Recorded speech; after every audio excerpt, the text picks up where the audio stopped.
দেখো প্রশ্নটা 2012, 14, 17 এবং 20 সালে আসছে, অর্থাৎ এটা খুব ইম্পর্টেন্ট। এই প্রশ্নটা আমি তোমাদের এখন সহজভাবে করে দেবো। গাইডে তোমার খুব পেঁচাইছে, ঠিক আছে? এই প্রশ্নের জন্য আগে তোমার চিত্র আঁকবা।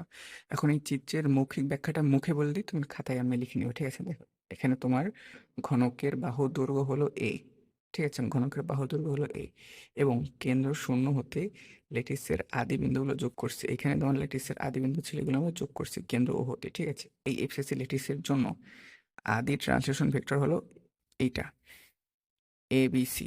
এখন এর মাধ্যমে এই আদি ট্রান্সলেশন ভেক্টরগুলো প্রকাশ করবো, অর্থাৎ এইটার মাধ্যমে এইটা এগুলো প্রকাশ করবো। সেটা হলো আগে এইটা, এবার ইকুয়াল টু, এখন দেখো এ হলো তোমার এই জায়গায়, বি হলো তোমার এই জায়গায়, এবং সি হলো এই জায়গায়। এক্স এক্স অক্ষ বরাবর আই, ওয়াই অক্ষ বরাবর হলো জেড, এবং জেড অক্ষ বরাবর হলো কে। তাহলে আমরা যদি এই এবারে পথ চিন্তা করি, এবারটা হলো এইখানে, তাহলে আমাদের আই এবং যে এই স্থানাঙ্কগুলোর মধ্যে এ অবস্থান করে, তাহলে আমাদের হবে a/2 আই প্লাস জেড। একইভাবে বি বারের ক্ষেত্রে সেম, বি বার তোমাদের এই ব্যবস্থায় অবস্থান করে, তাহলে এইটা হলো জে এবং কে এর মাঝখানে, তাহলে হবে a/2 জে প্লাস কে। তোমার একইভাবে সি এর ক্ষেত্রে সেম, সি তোমার এইটার ভিতর অবস্থান করে, অর্থাৎ কে এবং আই এর ভিতর, তাহলে a/2 কে প্লাস আই, ঠিক আছে? এখন আমরা লিখবো যে উল্টো এফসিসি ল্যাটিসের আদি ট্রান্সলেশন ভেক্টর বের করবো আমরা, কারণ কি এখানে বলছে কি এফসিসি ল্যাটিস উল্টো ল্যাটিস, তাহলে আমরা এটার উল্টো ল্যাটিস বের করবো। যে এখন এফসিসি মানে উল্টো এফসিসি ল্যাটিসের আদি ট্রান্সলেশন ট্রান্সলেশন ভেক্টরগুলো, এখন সেটা হবে আমাদের, এটা দেবে হবে যে এ স্টার ইকুয়াল টু, এটা সূত্র হলো এইটা, 2 pi equal to B cross C A dot B cross C, এবং বি এর ক্ষেত্রে হলো B star equal to 2 pi equal to C cross A A dot B cross C. এখন দেখো সবগুলোর ক্ষেত্রে আর একটা বের করো, সবগুলোর ক্ষেত্রে নিচের এই মানটা সমান, খালি উপরে এইগুলো ভিন্ন। আবার C star equal to 2 pi A cross B equal to A dot B cross C, ঠিক আছে? এখন আমরা করবো কি, এখন আমরা এইটার মান বের করবো, এইটা যেহেতু এইটার সব জায়গায় সমান, এইটার মান বের করব, এবং প্রত্যেকটার জন্য আলাদা আলাদা এইটার মান বের করব। বের করে এখানে বসে দিলে হবে, ঠিক আছে? আগে আমরা বি ক্রস সি এর মানটা বের করি, যেহেতু এইটার সব জায়গায় আছে। তবে আই জে কে, এখন দেখো বি এর এখানে মানটা কি পেয়েছি, জে কে, অর্থাৎ আই ইকুয়াল টু 0, 0, 1, 1। তারপর পেলাম কি সি এর মান কি আই, অর্থাৎ এখানে তোমার জে এর মান 0, অর্থাৎ 1, 0, 1। এটাই তো নাকি? হ্যাঁ, ঠিক আছে, 1, 0, 1। এখন এটা সূত্র করো। এখন দেখো এইটার তোমার বিভিন্ন পদ্ধতি আছে, আমি একটা পদ্ধতি করি, তুমি চাইলে দেখতে পারো।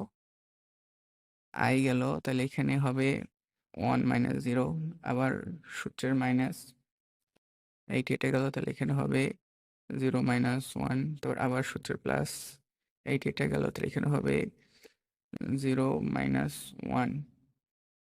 আমরা পাই I plus J minus K, ঠিক আছে? এখন আমরা এটার সাথে এ ডট পূরণ করব। ও আরেকটা জিনিস দেখো, এইটার কিন্তু এই বাম পাশে a/2 আছে, এটা এখানে গুণ হয়ে যাবে a²/4, এটা দিতে ভুলে গেছি।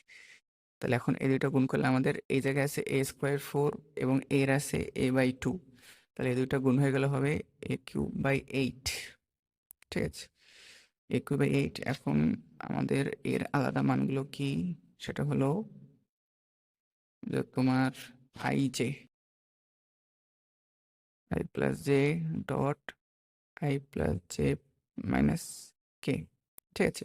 এখন আমরা এগুলোর ভিতর ডট গুণনটা সেরে ফেলি। এখন দেখো ডট গুণের ক্ষেত্রে হয় কি, সমধর্মী মানের সাথে সমধর্মী মান ডট গুণ হলে 1 হয়, আর বিপরীতধর্মী মান ডট গুণ করলে 0 হয়। এখন দেখো আই এর সাথে আই ডট গুণন করলে হবে 1, যে এর সাথে যে ডট গুণ করলে হবে 1 এবং কে এর সাথে এখানে আছে 0, 0 সাথে কে ডট গুণ করলে হবে 0, তাহলে এটা বাদ। তাহলে এই জায়গায় থাকবে a³/8। এখানে 2 দিয়ে আটকে কাটা গেলে হয় 4, তাহলে a³/4। তাহলে আমরা সবগুলো নিচের মান পেয়ে গেলাম। আমরা এখন করবো কি, প্রথম a স্টারের মান বের করব। a স্টার জানি 2π = b cross c dot b cross c। তাহলে এখানে আসে এই b ক্রস c এর মান পেলাম, সেটা হলো তোমার, ওরে এই জায়গায় বাদ গেল আবার, এই জায়গায় হবে তোমার 8a²/4, এটা লেখা হয়নি। b ক্রস c এর মান হলো a²/4 i plus j minus k, এবং নিচে এটার মান হলো a³/4। তা আমরা লিখতে পারি যে এখানে a4 কাটা যাবে, তাহলে যে তোমার থাকবে কি বলে 2π/a = i plus j minus k। এখানে ভেক্টর সাইনগুলো দিয়ে নিও, ঠিক আছে, এত বাদ পড়তে পারে। এখন আমরা a স্টার মান পেলাম, এখন আমরা আবার b স্টার মান পেবো। এখন দেখো b স্টার মানের ক্ষেত্রে জানি যে এটা নিচের মান প্রত্যেকটা সমান, কিন্তু উপরের মান ভিন্ন। নিচের মানটা আমরা এটা বের করছি, এখন আমরা c ক্রস এটা বের করবো। c ক্রস a²/4 এটা থাকবে i j k। এখন দেখো a²/4 হলো কেন, কারণ তোমার c এবং a উভয় ক্ষেত্রেই আগে a/2 একটা আছে, সেই দুটো গুণ হয়ে গেছে। এখন আমরা c এর মান জানি ki, অর্থাৎ যে তোমার 0 হবে। তারপর এর মান হলো i j, অর্থাৎ k 0 হবে 110। তাহলে আমরা পাবো a²/4 i = 0 - 1 - j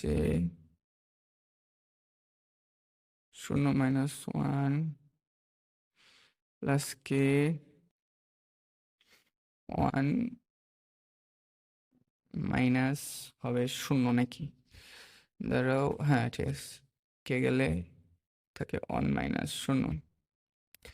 আমরা এদের পাবো a²/4 = -i plus j plus k। এটা আমরা পেলাম। তোমার এখন এখানে পেলাম c ক্রস a এর মান, ঠিক আছে। এখন এই মানটা আমরা এই b স্টার বের করবো 2π = c cross a dot b cross c a²/4 i j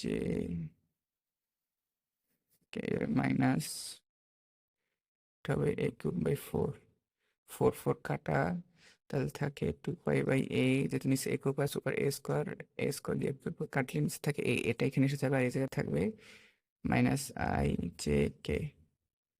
ঠিক আছে, এখন অনুরূপভাবে আমরা c স্টার টার্ম লিখতে পারি, সেটা হবে 2π/a i এই এটা কি i minus j plus k, এরকম হবে, ঠিক আছে। এখন দেখো, আমরা তো এফসিসি লেটেস্ট উল্টো লেটেস্ট বের করলাম, যেটা কি বিসিসি লেটেস্ট সমান হলো। প্রশ্ন উত্তর হলো হ্যাঁ সমান হলো, কারণ দেখো তোমার বিসিসি লেটিসের সিসি লেটিসটাই হলো এরকম, বুঝছো। বিসিসি লেটিস তোমার 3টে মান থাকবে, এবং এইটার বিসিসি লেটিস জাস্ট এরকমই দেখায়, বুঝছো। যেহেতু আমরা দেখতে পাচ্ছি যে এফসিসি লেটিসের এই উল্টো লেটিস, অর্থাৎ এই মানগুলো বিসিসি লেটিসের সমান, তাহলে এখানে দেখে দেওয়া দেখানো হলো।